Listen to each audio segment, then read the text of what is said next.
Jansangram news, बातमीची सत्यता हीच आमची ओळख।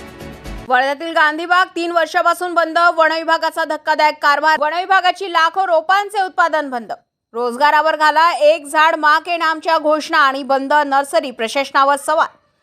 वर्धा जिल्ह्याच्या मुख्यालयात असलेली गांधीबाग तब्बल 3 वर्षापासून बंद असल्याचा गंभीर प्रकार उघडकीस आलाय। लाखो रुपये तयार करणारी वन विभागाची महत्त्वाची नर्सरी अचानक बंद पडल्याने पर्यावरण, रोजगार आणि सरकारी योजनांवर प्रश्नचिन्ह निर्माण झाले।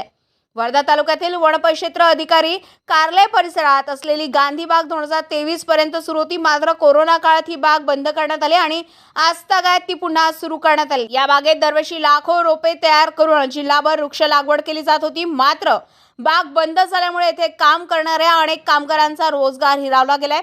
विशेष म्हणजे केंद्र सरकारकडून पर्यावरण संवर्धनासाठी नरेंद्र मोदी यांच्या एक झाड माँ के नाम सारख्या उपक्रमाचा प्रचार होत असताना वर्ध्यातील ही महत्त्वाची नर्सरीज बंद असल्याने वन विभागाच्या भूमिकेवर प्रश्न उपस्थित होत आहे।